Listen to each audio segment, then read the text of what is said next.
What is up, everyone? Brandon First, aka First Report, representing the First Off the Bench podcast network. Everyone comes off the bench. We are first. Welcome in to another edition of the original Call to Post here on the network. We break down everything North American thoroughbred horse racing has to offer. And with me, as always, my friend and co-host, Raider Jim Martinez. You can find Mr. Martinez at Raider Jim 1090. How you doing tonight, sir? Doing very, very well. Really happy to see the change of seasons. Actually was out in the yard getting a lot of sun yesterday and the day before. So yeah, no complaints at all. And look at the card we got in front of us this Saturday. Incredible. Yeah, we were talking before we hit record. We hit the Derby, about a month ago. Had to cut some grade threes out because the card was so good. Well, this card's so good, I had to cut out grade twos and grade threes. So we'll have six grade ones to preview in a bit, of course, including the Belmont Stakes, the final jewel in the Triple Crown. One note, if you didn't already know, but for the first time ever, the Belmont Stakes and all these races we'll be talking about today will be ran at Saratoga. Also, obviously, they're in New York. Belmont going through some reconstruction, I believe is what I read. So Yes. the Belmont Stakes at Saratoga this week. So just keep an eye on that. Nothing really changes in that side of things. Still same state and all that stuff. We will see Baffert horses on all the carts, or at least most of the races on this card. And it's kind of a nice little segue into our first topic. We will get to those race previews momentarily, but figured this was a good time. We've had kind of minor discussions, side discussions about this topic, but I figured now's a good time to kind of really sit down and really wonder about the state of the Triple Crown and the question of, does winning the Triple Crown, I'm not going to say does it matter anymore, because I think it does regardless, but does it matter as much as it used to? It's definitely been kind of quietly not the same luster. The Kentucky Derby always does, but the Preakness and Belmont kind of seem like the interest just isn't there, maybe to the normal fan. But Raider Jim, what are your thoughts? The Triple Crown, has it lost its luster a bit? Yeah, I don't know. I don't want to make it it's not an apples to apples comparison, but it's kind of like looking at college football, if you will. How many bowl games can you really have? Well, to me, horse racing is still a lot more exciting than bowl season for college football. But still, you've got the Saudi races that run. You've got the Breeders' Cup that's running every year. There's so much more exposure to that. Whereas before, I don't think you saw a lot of exposure to some of those like you do now. More and more people have gotten into the horse racing, and they realize the caliber of races that take place. I mean, you're going to have the Stephen Foster Stakes towards the end of this month. That's going to be a big race. The Haskell Stakes, big race, and just the money that goes out there. But where it's still important, if you're, of course, to the trainers, to the jockeys, to the owners, but if you're that owner and you've got a horse that wins the Triple Crown, the breeding rights, Mm. the breeding fees, I mean, there's your money. That's where the money gets made because you don't see a lot of you're not going to see like NIL deals with horses after they win the Triple Crown. We know who they are. The most people will tell you who won a Triple Crown, but I think a lot of people would not be able to tell you who won the last Triple Crown. So is it important? I think it does, but probably more on the inner circle.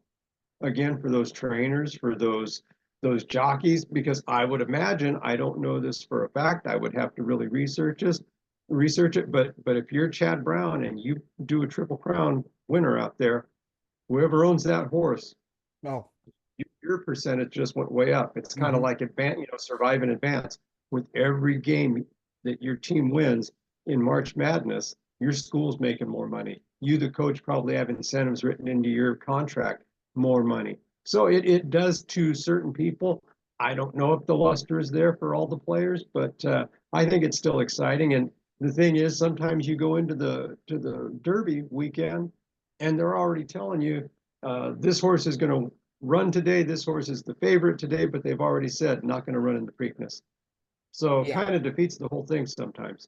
Yeah, I agree. I think for the horse players and the you know the people who do follow it like we do, it is still very important. And I also do think that if look, if Mystic Dan had won the Preakness, we're Yes. probably not talking about this because it does become, oh my gosh, can this horse do it?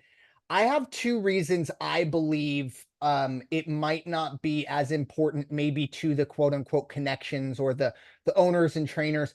And I think one of the main ones is the schedule. We're going to be talking about the Belmont, which will be ran on what, the 8th of June. We sat down either very late April or the very beginning of May to preview the Kentucky Derby. Now, Mystic Dan and Seize the Gray. Now, technically, Seize the Gray didn't run in the Derby, but it ran on Derby Day. But those two horses, and maybe in others that I haven't aren't on my radar, but this will be their third race, third Grade One race, um, in a span Right. of what, 5 weeks? And oh, Yeah. by the way, all of these races are a mile and a quarter plus, ending with what, a mile and a quarter, or excuse me, a mile and an eighth plus, and we're going to end at a mile and a quarter, I believe, with the Belmont. So we've also seen a lot of I don't know if Sierra Leone did this, but I'm going to use this example. A favorite going into the Derby doesn't win the Derby. What happens? We'll see you in New York. We're not going to run the Preakness. We're going to let our horse take an extra 3 weeks, take that extra rest, and we're going to run in the Belmont to possibly, maybe ruin a Triple Crown. And I think that's one of the big things. And the other side of it, I think we saw this a few years ago with Flightline, the breeding rights, even without, I mean, the Triple Crown, you're right. You get the Triple Crown tag, even if you win a Triple Crown race. Seize the Gray will always be able to say pre Mhm. 2024 Preakness Stakes winner on their whatever resume, if you will. Flightline ran what, 5 races, didn't even run in the Triple Crown part of the season, made its debut like about this time in its 3-year-old year, ran maybe 4 races. And for me, I still think, I don't like to say we were robbed, but we really did miss an opportunity to see a full 4-year season of running the Saudi or running the Pegasus and then running, whatever summer that I can't think of, and then see if you can go back to back in the classic. But at the same time, these connections go, well, yeah, that's all well and good, but here's $20 million over the next 10 years that I can guarantee is going to cash, and it's relatively safe. I mean, nothing is safe in the animal kingdom, but compared to running a race, breeding is knitting compared to running a horse race, if you will. Right. So I think the money on that side of it is going to, I think, some of these guys, even we even talked about it with Mystic Dan. There was talk that maybe he wasn't going to run in the Preakness. I mean, that would have been crazy. But I think there are a lot of things at play here, but none of them. Now, the schedule, I do believe, and I thought maybe last year they talked about this, maybe give, an extra week between the Derby and the Preakness, because when we're Mhm. talking about 3 Grade One races, all at a mile plus in a 5-week span for 3-year-olds as well, it seems a bit much to me. But I also do want to say, this year we have done, maybe this is our 5th episode of the 2024 year, and we have not talked about any on course accident. I'm not saying it hasn't happened, all right, and to my knowledge, nothing major of consequence, and I'm not diminishing because I know things have happened.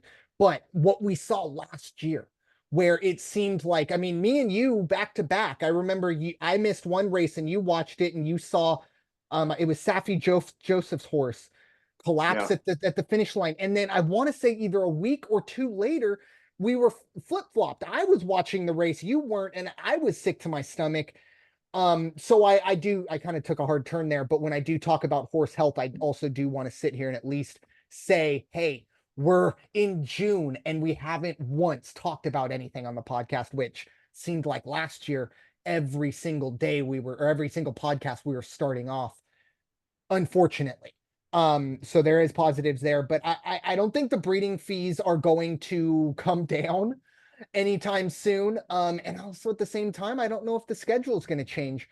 But I also do think you're right. There's so much more to ingest. 20 years ago, before you had DRFs online, you had to really go find about an optional claimer or an allowance horse. Now, Horse Racing Nation, type them in. You don't even need to spell it right. You'll figure it out. And you can see most of their runs right there. So I want to say that if we go into the Belmont with a horse with a chance to win the Triple Crown, I think this topic is moot. I think a lot of it comes down to what happens in the Preakness. Does Agreed. one horse win the first two legs? I think that's the way we get the Triple Crown back up to that level. And yeah, if that horse does go and win, if Mystic Dan would have won this Triple Crown, it's a horse that a lot of people wouldn't remember that name would winning that Triple Crown. But Yeah. I don't know. I don't think it's a bad thing either, though. I mean, obviously it would be great if it was that fight for it. But I think horse racing is just fine where it is right now.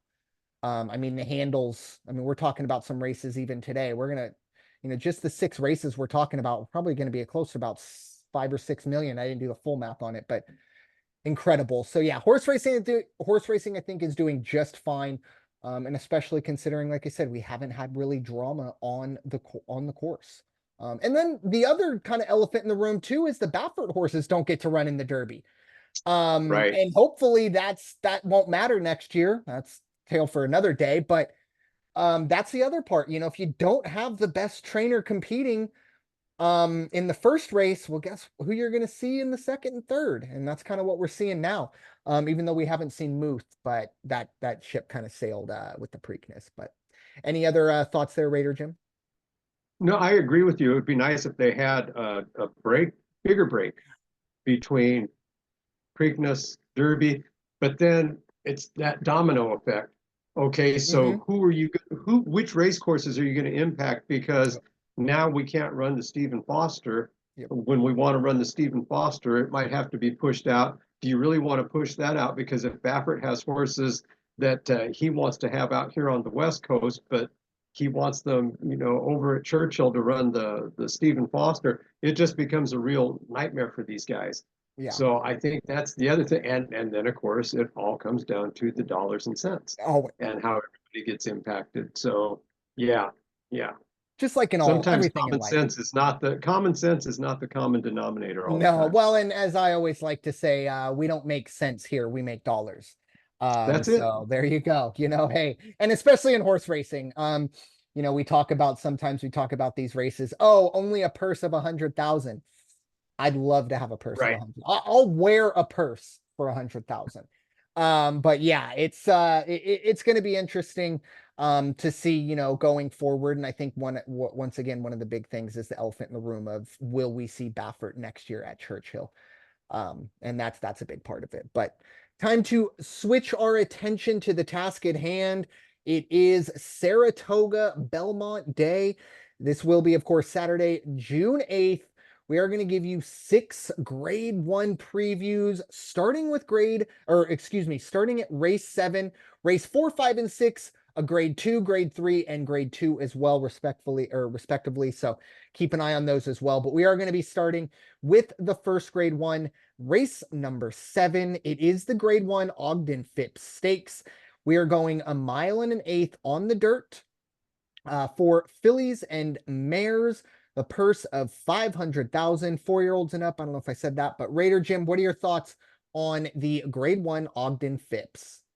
Yeah, 6 entries, nice small field. Actually, there is I can almost say that it's a pretty good field with respect to value, with the exception of the leader, the early morning leader, and it's just going to get lower and lower and lower. That's Idiomatic running out of the 5. Laurent Giroux is going to be riding. This is a Brad Cox trained horse. Ran a 102, I believe it was the last time out. This is the horse to beat. And guess what? Nobody's going to beat this horse. The pace setters, the 3 pace setters out of the field, the 6, the ones that are going to break and kind of set the pace for the race, it would be randomized. The one horse, Idiomatic, and the two horse, Tizzy in the Sky. Now, let me tell you, Tizzy in the Sky could be the upset on your ticket, or if you want to fill in underneath with Tizzy in the Sky. And at 12-1, because this horse is quick. It doesn't, came in first the last time out. It's earning 33,000, 34,000, for per race. But at 12-1, 4 wins and 11 starts, that's not too bad. So keep Tizzy, the two horse, Tizzy in the Sky. But I think it's going to be Idiomatic takes the winner's circle. Raging Sea, the 6 horse, and that's going to be Flavian Pratt and Chad Brown. I think that horse at 4.5-1, Raging Sea, is going to be definitely on my ticket. Now it comes down to, do I think Pretty Mischievous is going to make noise, or is it going to be randomized? Because I'm only going to take one of those, but I like randomized on the rail. So I'm going to be, and also again, because it's a pace setter, Tizzy in the Sky, again, that 2 horse, if it breaks the way it can, if it gets the lead, watch out. Idiomatic might have to run it down, but Idiomatic's going to run down anybody and probably win the race. Yeah, I mean, Idiomatic is probably the best filly, or at least mare in this situation, filly or mare in the world right now. Obviously dominated the defending champ of the Distaff last year in the Breeders' Cup, and then came back this year and got the job done in the La Troyenne against, the top of the top in the Breeders', or at least, excuse me, in the filly and mare field. Already has beaten Randomized, already has beaten Pretty Mischievous, really has beaten everyone at this level. But at 3-5, and as you said, I mean, if you get it at 3-5, you should feel good. I think it's going to be probably 1-5 when the bell rings. So we're looking elsewhere, and Randomized was the horse that did jump out to me for the exact reason you brought up. On the rail, pace setter. And I do think the best case scenario for Randomized is Tizzy in the Sky and Idiomatic getting into an early jostling for position. I don't think it will affect Idiomatic too much, but I do think it might maybe run down Tizzy in the Sky and maybe randomize. I don't know how anyone beats Idiomatic here, but it's 6-1. I think you're going to get probably more value on your place show tickets than a straight winner with Idiomatic, no matter what number you put next to it. And then the other horse that did jump out to me is the 4 horse, Soul of an Angel. Look, you got Irad Ortiz aboard. That'll always get me. It will be his first ride aboard this horse. But if you get Irad aboard, he sees something. I like that. And then, Safi Joseph got this horse from James Gerald last year, or actually, earlier this year. Ran in the Aziri with James Gerald. And didn't run terribly bad, but not very well for a grade 2. Safi Joseph took the reins, if you will, on the training side of things, ran very, very well in the Ruffian, 25-1, cashed that ticket, ran a career best 98, 8-1. Once again, I think you're value hunting here. I don't know, maybe Safi Joseph unlocks something with this horse. Not a huge dollar figure towards this horse. 37, this will be its 37th race. Only been in the winner's circle 4 times, but running it graded stakes races. Like I said, maybe Safi Joseph might have unlocked something. Got to find some value in this race. Keep an eye on Soul of an Angel. Definitely the veteran in this field, but when you talk about a grade 1 of this level, it's hard to kind of split the hairs. But with Idiomatic, that horse, I think, is just head and shoulders above any of the fillies and mares in the world, definitely in this race as well. So moving on to race number 8, another grade 1. All of these are going to be grade 1s. This for 3-year-olds, going 7 furlongs on the dirt, purse of 500,000. I'll get this one started. The first horse that jumps out to me, not a huge surprise. It's a Baffert horse. You got Flavian Pratt aboard. It's the 7 horse, Prince of Monaco. Look, 2 things jump out to me. The value probably won't be there. Currently 7-2, probably get closer to 2-1, maybe even money. The other thing that's a bit of a concern to me, the layoff. Last time we saw Prince of Monaco, it was at Santa Anita running in the Breeders' Cup Juvenile, went off at 5-1, finished 9.5 lengths off the lead. So not a great run there, but this is a very, very fast horse. And the other question I have is, have they kind of figured out that maybe this is a one-turn horse? The run at the Breeders' Cup Juvenile, first 2-turn race for Prince of Monaco, didn't run terribly well. Everything before that was a win at 1 turn. So maybe they've unlocked, maybe they figured out that's where Prince of Monaco is best at. The other horse I have kind of underneath Prince of Monaco is right next to the Prince. It is Vlahos. We talked about this horse earlier. It was on Derby Day. It was the Pat Day Mile that was, of course, run by Seize the Gray. Vlahos had only 1 race before that run. It was a maiden special weight, but obviously ran very well. Went off at just shy of 6-1. Didn't run terribly well. About a length off of Seize the Gray in that one. I do like this horse for a big reason. Same thing kind of with Prince of Monaco. Maybe they've figured out, you know what, this is a 1-turn horse. The last race, the Pat Day Mile, obviously a mile going 2 turns.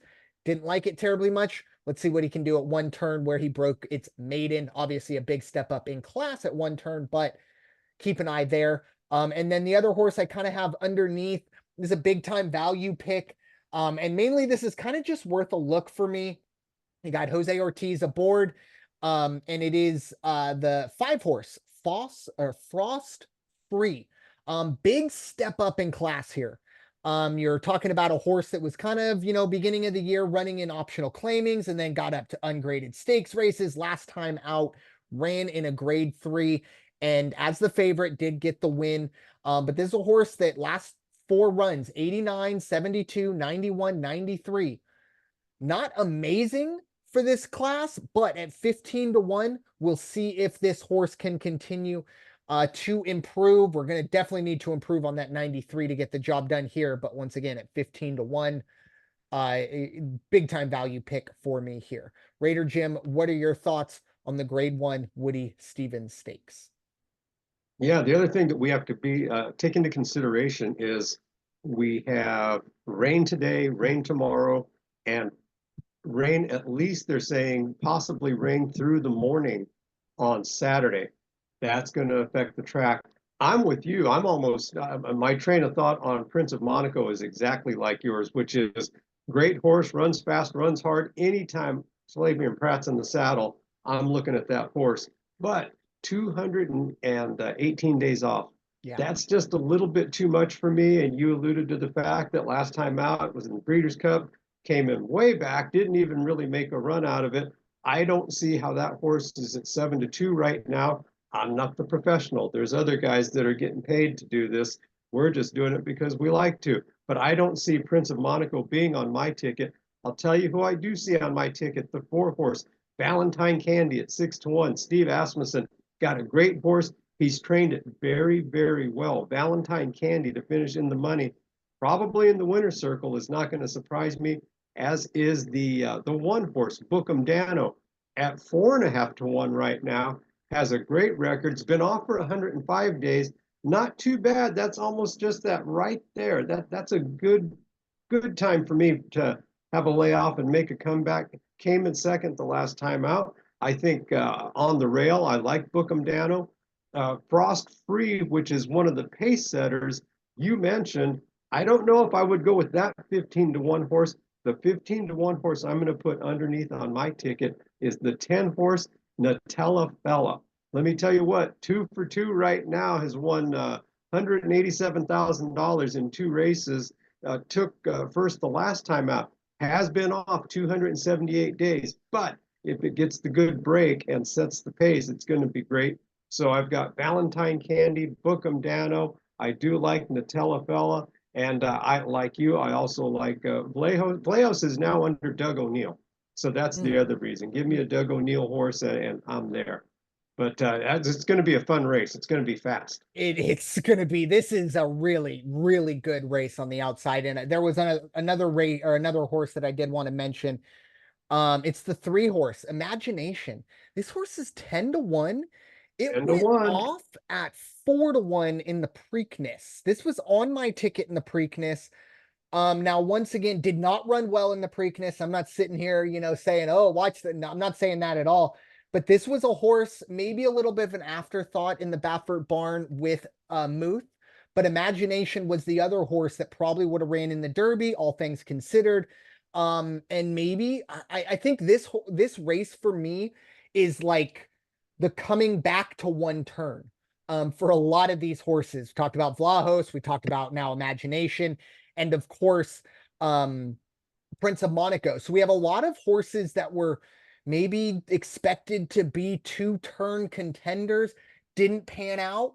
They're coming to the one turn, and I'm excited to see if maybe that's the, that flips the switch, if you will, for this horse, or for these horses, I should say, coming back to the one turn. But Woody Stevens Stakes, probably one of the best 7 furlong races on the calendar all year. So keep an eye on that. That will be race 8. Again, it's Saratoga, not Belmont.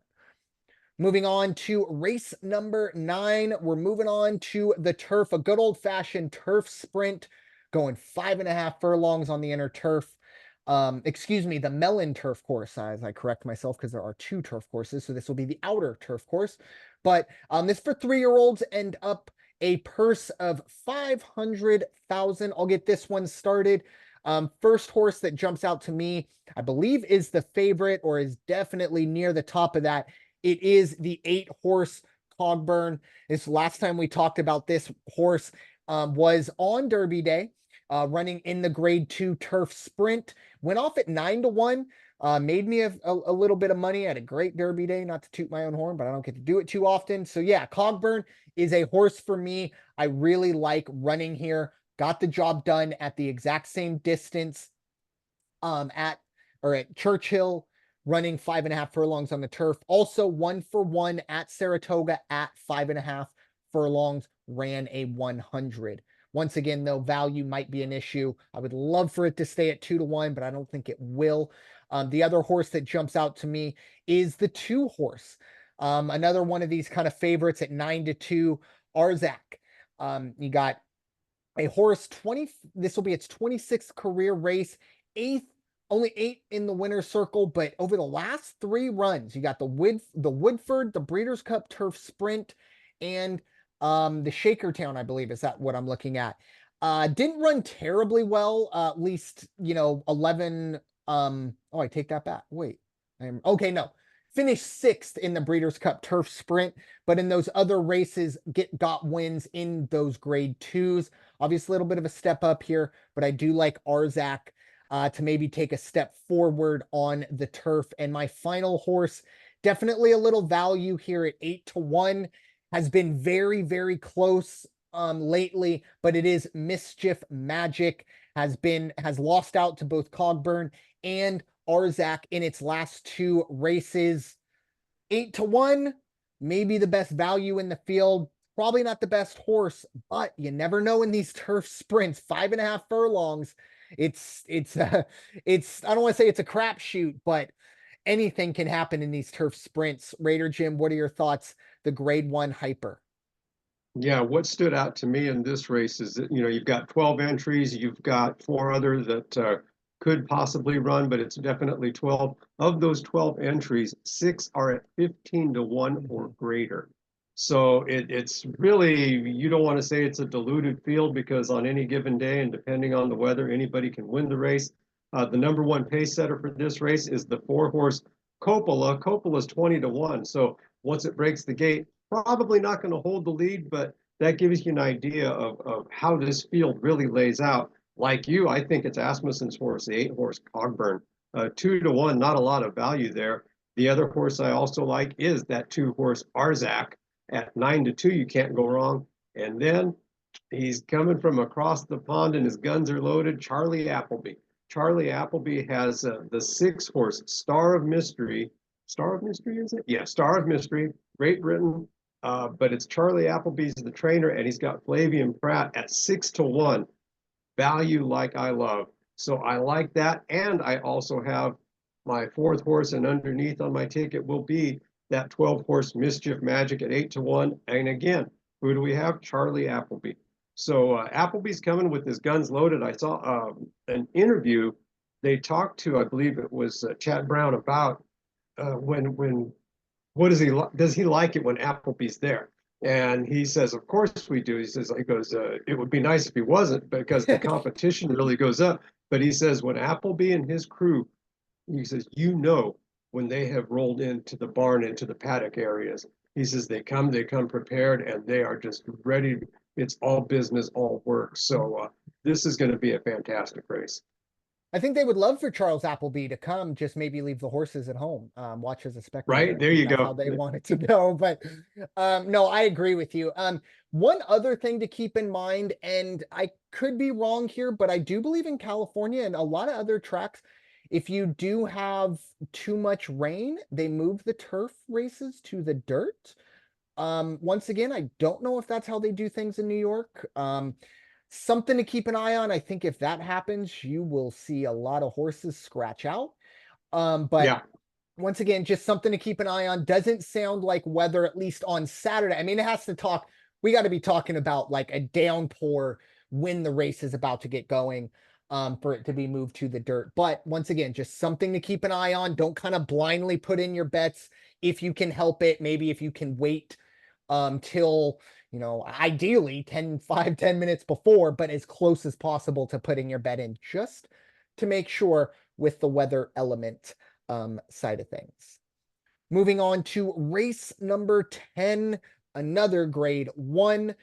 This is going to be the grade 1 Metropolitan Handicap.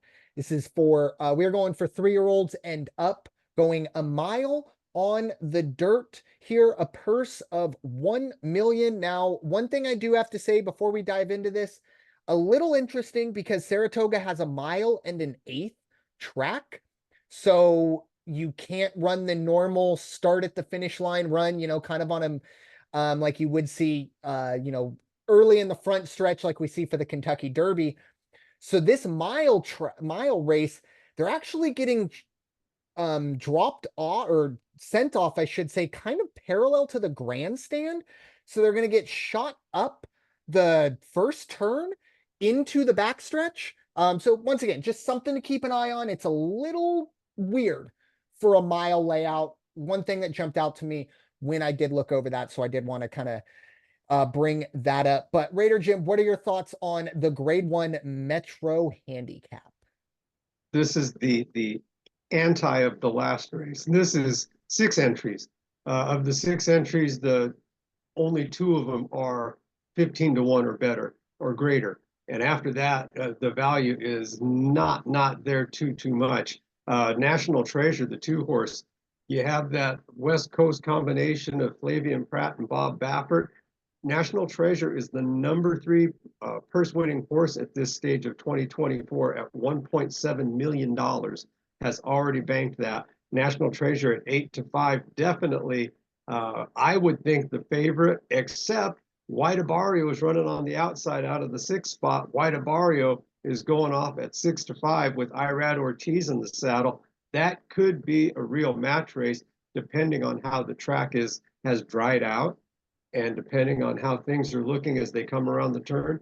After that, we've got the other one I like, Post Time. So really, most of the favorites, Blazing Sevens out of the 4 is a very fast horse, a Chad Brown horse at 8 to 1. That would be your value. Post Time at 7 to 2 out of the 3 spot is probably going to contend. So I think those are your 4 horses, though: National Treasure, White Abario, Post Time, and Blazing Sevens. Yeah, this is, I think, maybe, with all due respect to the Belmont, might be the best race of them all in terms of what we're going to see. I mean, this is a Saudi Cup light. National Treasure, Yeah. White Abario. White Abario won the Saudi Cup. Hoist the Gold. And I think so. We have, 3 of the 6 horses in this race all ran in the Saudi Cup. 2 of them were very highly thought of. One of them won it. And I don't have the odds here for what National Treasure was on the Saudi Cup day, but I have to imagine it was pretty close to a favorite. If White Abario wasn't that favorite. It's incredible for me to see White Abarrio because I look at its last 6 races.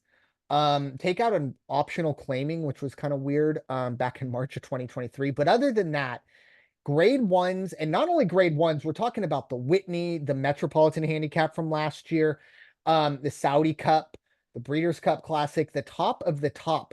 White Abarrio has won the Classic. It's won the Breeders' Cup class. Excuse me.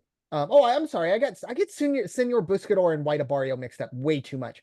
Senor Buscador won the Saudi Cup. I take that back. But White Abarrio won the Classic, won the Whitney, and then won the Pegasus, or excuse me, lost out to the Pegasus to the Art Collector. But some of these horses that this horse is losing to, Cody's Wish, Senor Buscador, Art Collector, we don't have these type of horses in this race. I think this is White Abarrio's race to lose, but behind him, I'm right there with you. I think National Treasure finally maybe sneaks their way through into this one. This horse did win the Pegasus World Cup earlier this year, so something to build on there. And then the other horse underneath, promise we didn't share notes, but yeah, it is Post Time.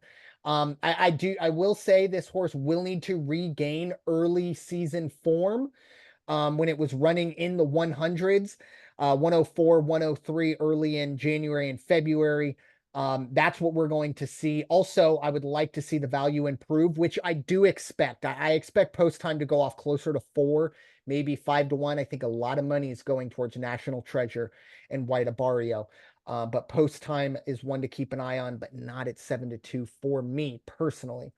But this is a fantastic race to maybe just sit back and watch, not Yeah. necessarily play, because so many good horses in a very small field as well. And a sentimental note on this race, last year, 2023, the Yep. winner was Cody's Wish. Yep. And, you can't talk enough still and tell that story and the sentiment behind it. So that's one thing to remember too when this race goes off. I hope they do some kind of acknowledgement or recognize Cody's Wish before the race. That would be great. And I know a lot of these, races are named and it's not, I don't want to say in perpetuity, or I can't even say it, forever. Perpetuity. Thank you. Goodness, Brandon. But I would love to see, like I said, for us to sit down and talk about a grade 1 Cody's Wish mile race, Yeah. just for every year we get to kind of, and we're always going to do it, me and Raider Jim, just because Cody's Wish was just such a special horse, and Cody Dorner as well. Everything about that horse and the family, it was amazing. But it'll be nice for kind of a yearly reminder of not only what that horse and meant to that family, but really what that family meant to all of horse racing. I mean, I literally have goosebumps right now thinking of, the Del Mar Breeders' Cup, and then of course this past Breeders' Cup, and then the news of just a few days later. Gonna have to change the subject here before I get emotional, but yeah, Yeah. I really do hope in the next few years we talk about a Cody's Wish mile, on definitely one of these big days as well. So moving on to race number 11, or second to last race we're going to be gracing our thoughts with on this one. It is the race number 11, grade 1 Manhattan Stakes. Purse will be a cool $1 million. We're going 1 mile and 3/16 on the turf. This is for 4-year-olds and up. Raider Jim, I'll give you the honors to get us rolling. I really think that just for this weekend and this Saturday, they need to change the name of the race to the Chad Brown Charlie Appleby Stakes, because there's your 4 horses that are going to end up in the money on this one. What a field. I mean, it's a small field, 9 entries, a very competitive field, but my gosh, for me personally, I can't look at this field and not say it's their race. Yeah. It's their race to lose, really. I mean, you've got the number 5 horse is my favorite, Flavian Pratt, Chad Brown. It's 5-2. They're the early morning favorite right now. And then after that, it's going to be the 7 horse Nation's Pride, Frankie Del Torre, and Charlie Appleby. And then after that, my next horse is the number 1 horse, I'm Very Busy, Irad Ortiz and Chad Brown. And then we've got the 9 horse, Measured Time, Charlie Appleby and William Buick riding. I mean, my goodness, there it is. There's your 4 horses. We've got 5-2, 9-2, 7-2, and another 9-2. So those are there. Now, with that said, there is possibly a horse that could come in, sneak in, upset my four horses, and that is the 6 horse, Alrifa, out of France. Alrifa is a big horse, physically big, all horses are, but Alrifa's just a little bit bigger. And that's the only thing with Alrifa. Is he going to be too big to make the turns and compete, and keep up with this pace? But very, very, very likely that he can at 6-1, definitely worth looking at. So, you got to kind of keep your eye on what the morning line is happening on the day of the race.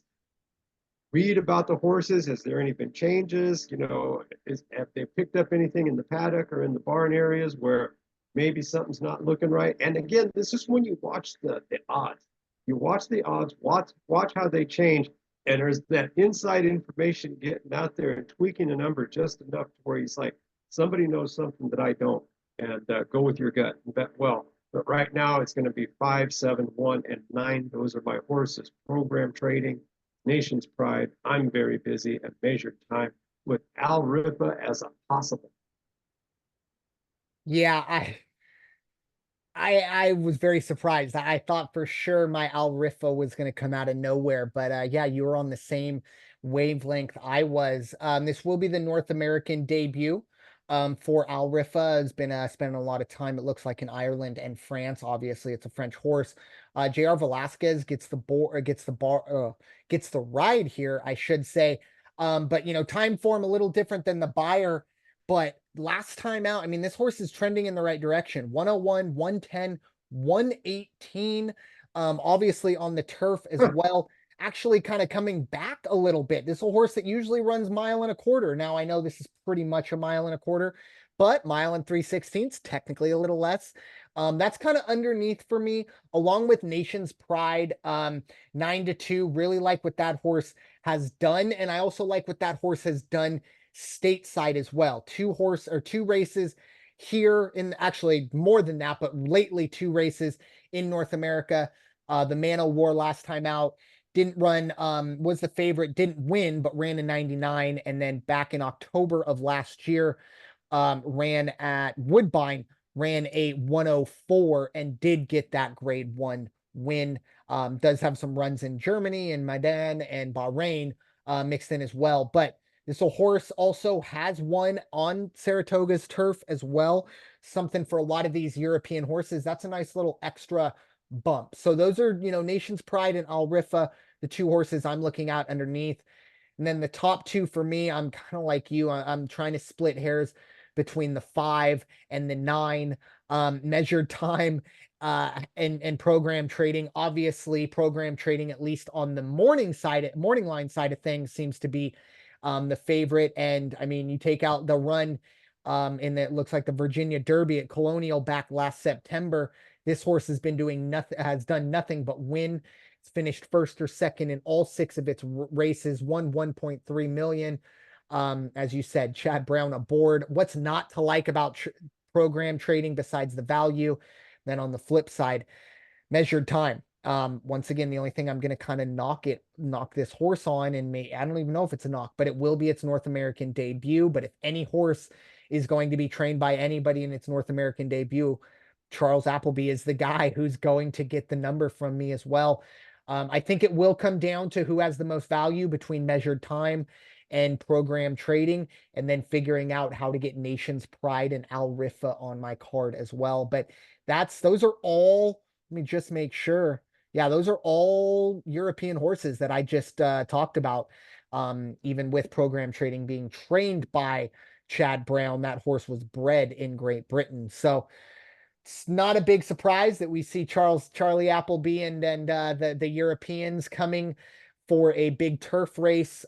Just a question of, will Chad Brown kind of be the American Avenger that stands there to hold the line for us, even though it might be a Great Britain horse that he holds the line with. But now it is time to move on to the main events of the evening, if you will.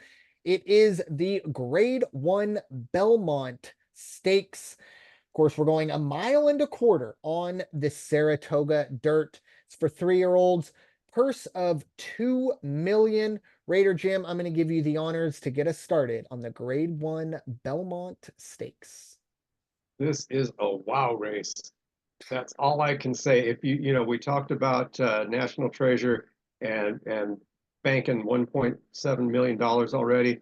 In this race, you've got Seize the Gray, also at $1.7 million in winnings so far. Sierra Leone, $1.8 million, and Mystic Dan in excess of $4 million already in 2024. You've got the cream of the crop in this race. Here's some of the good things, though. Here's some of the knocks, though. Seize the Gray, fantastic horse. Might be tired for the very thing you talked about to start out. 3 races, 5 weeks. That's a lot to ask for any horse. Even Seize the Gray. And Seize the Gray right now is going to be on the rail. And at 8-1, though, that's good value. But even is 8-1, is that the handicapper saying this horse might have already, spent a little bit too much of his gas over the last 4 weeks? So we'll see how the odds change on that. If they do, Seize the Gray is going to be under on my ticket, maybe my 3rd or my 4th horse. I also like Mind Frame in the 3rd or the 4th position at 7-2, good odds. Here's an interesting variable. Todd Pletcher had a terrible month of May. Not a knock on Todd Pletcher, because sometimes it's like a baseball player. The best hitter in baseball can sometimes just go, a couple weeks without having a multiple hit game, or maybe going over a few times. Pletcher is like 3 for 56 in the month of May with his entries. Oof. Is that going to change with Mind Frame? Who knows? Pletcher's not, it doesn't mean that he's done anything different. Luck of the draw. Luck of the draw, track conditions, don't get the right rides, maybe you just don't. So that's something to consider, and something I even heard on 2 different broadcasts.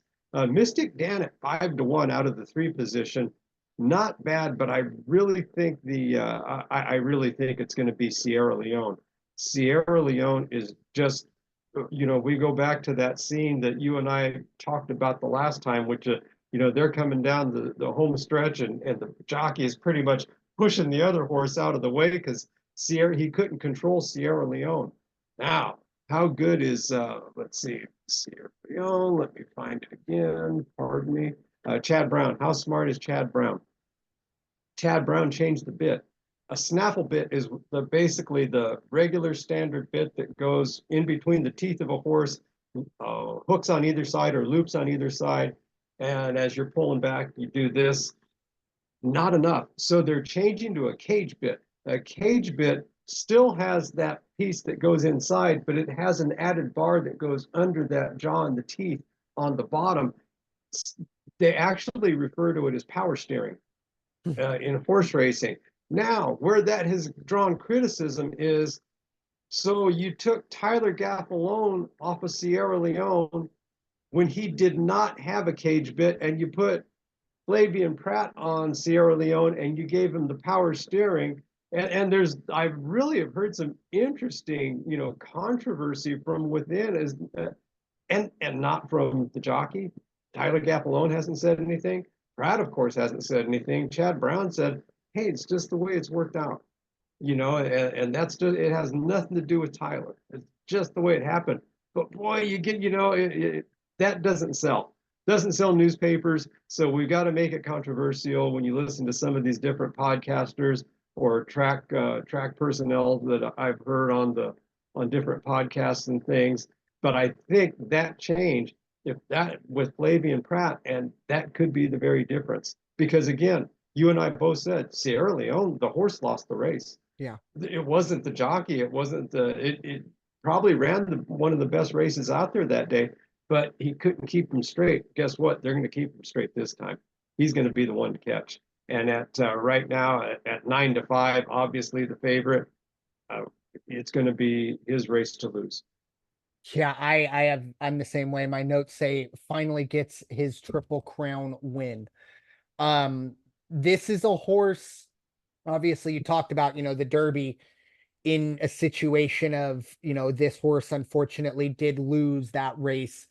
But the one thing that I want to see with Sierra Leone is you can't be 12 lengths off the lead at the half mile pole, or in that area. You have to be within, and I understand this is a closing horse. I get that, but I think in this field, you're gonna have to be closer than what we saw in the Derby.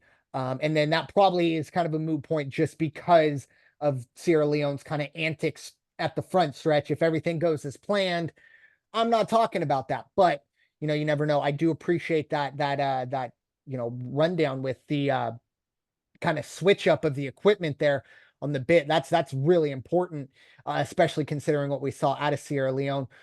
The 10-horse mind frame might be the biggest question mark, I mean, ever. If I'm being completely honest, this is a horse that for the most part, I mean, when I saw the DRF graphic come out on social media, I was going through and I went, yeah, okay, that makes sense. That makes sense. That makes sense. I don't know that horse, but it's 20-1. That makes sense. That makes sense.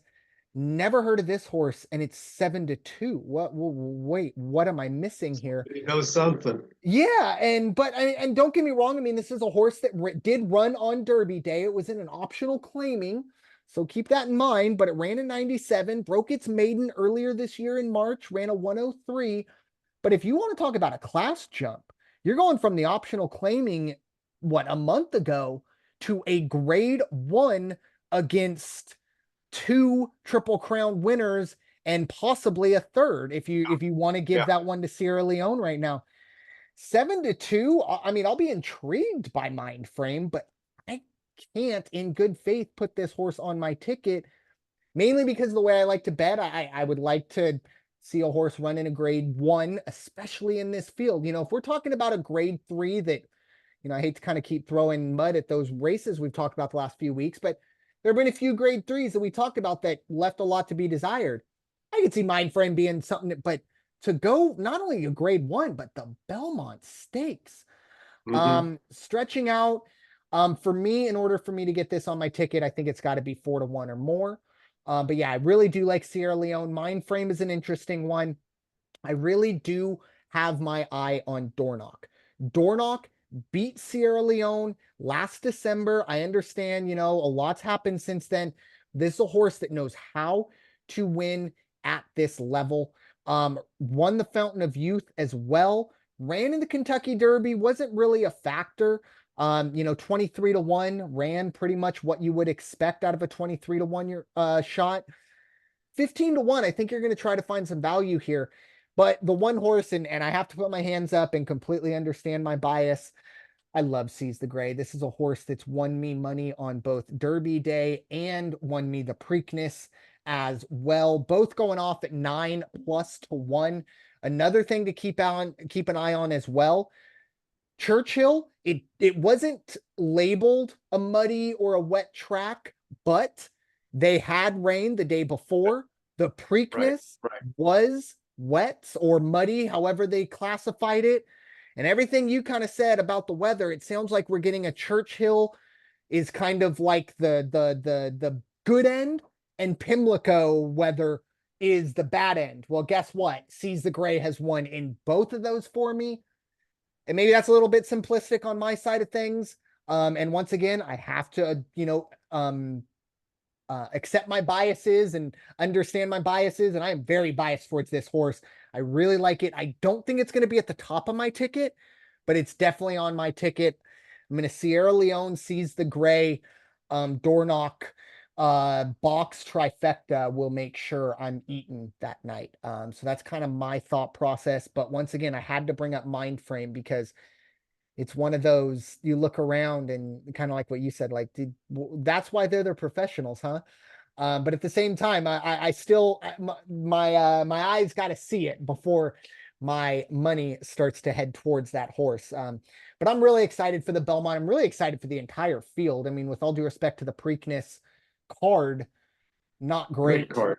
Yeah, this one, fantastic incredible card. And like I said, we left plenty of meat on the bone, not talking about the two grade twos and one grade ones, but as we always say, we try and aim for about an hour on these podcasts, and that's kind of where we are now. So any final thoughts on the Belmont or final thoughts overall there, Mr. Martinez? Overall, we got one race on the West Coast on Saturday at Santa Anita. It is the feature race, the Summertime Oaks. It's a grade 2. No money to be made in this race. There's only going to be 4 entries. 2 of them belong to Bob Baffert, and he's got at 5-2 and 4-5. He's got Mike Smith riding Show Card, and Nothing Like You is going to be ridden by J.J. Hernandez. And that horse is going to go off at 4-5, and the other 2 horses are Jane Austen on the rail at 2-1. Sugarfish at 10-1 would be your value horse if you really think that horse is going to beat the other 3. There won't be a show position. We're going to go win and place, and that's about it. So for horse racing, that's about it. And final thoughts, though, I got to say, let my gray hair take over right now, and let me be the old guy that really ruins a party. I've seen a lot of things in the last few weeks that are very concerning, not only in the politics of the United States itself, young people getting up and walking out of graduation ceremonies from private universities, or even not private universities, state universities, because they're in disagreement with something. I saw Brittany Griner decided she was going to kneel through the national anthem the other day. Let me tell you something, all you entitled people out there who have never even gotten in a street fight, let alone really fought for your lives. Today marks the 80th anniversary of what we in the United States and through world history recognize as D-Day. And you can go to the Normandy, to the beaches of Normandy. You can go and see just the amount of crosses that are put out on the graves of young men, young women even, who jumped out of planes or got off of amphibians, knowing full damn well they probably weren't coming back. And I saw an interview today from Normandy, from the grave, the cemetery, and this gentleman was 101 or 102 years old. He had his hat on with his pins and everything. And he goes, nah, the reporter referred to him as a hero. He goes, yeah, he goes, I've been called that. He goes, I'm no hero. He goes, I'm not the hero. And he pointed to the sky. He says, those guys are the heroes. Yeah. And he got emotional. He said, what do I have to complain about? I got a great wife. I've had a great wife. I got 9 kids. I got this many grandkids. I got a grandson who's a grandfather. He says, no, the heroes are the ones who allowed me to have all that. I'm not a hero. I just got lucky and I knew what I had to do. People cannot just look past what has been done since the 1700s to today so that we can get online, bash people, give you our dime store opinion for who to bet on, who's the best horse. But the hate culture and the entitled culture, I hope it starts reaching a peak real soon. And it's really a shame. And I hope that there's more people have more wherewithal to teach their kids about these things that are really important. And Amen. That's my rant for the day. No, I love it. And I had a backup too, because that was going to be my final thoughts as well. Obviously, June 6th is, obviously not the day that will live in infamy. That's December 7th. But it I think was one of the most selfless acts ever, by the human race. I mean, not only that, it was 18 to 25-year-olds, as you said, storming the beaches, falling out of the skies, paratrooping, things like that, to fight thousands of miles away for people that they didn't and will never know. And that's why I always, when you have the national anthem, you see that flag and you see those things. I understand it's your right to do whatever you feel fit to do. However, the only thing I would say is when you are in those moments, to think about not just the people on D-Day, but every person who has laid down their life so that, as Raider Jim said, and no one out there, if you're listening to this podcast right now, you have a pretty good life. You have internet, you have ears, And you have disposable income to bet horses, because as much as myself and Raider Jim look good on camera, there's no other reason to be listening to us rather other than getting some bets here and there. So you're having a pretty good life. And trust me, I fall into it all the time of poor me, this didn't go my way, that didn't go my way. But you know what? We woke up. We didn't have to fight for our country today. Won't have to do it tomorrow, and hopefully not the next day. But those men and women really did put everything on the line, knowing that, as you said, a lot of them aren't going to come home. And, you know, the one thing that I've always remind myself every day, and mainly Memorial Day and days like this, is all gave some gave all. And that's kind of what it comes down to when it comes to the military. But I had a backup once again, because I was pretty sure Raider Jim was going to hit that one. But we are in June, and I know not a whole lot of people admit it, but June is Men's Mental Health Awareness Month. Obviously, there are other things as well, but I would like to call attention to that. I mean, the statistics are out there.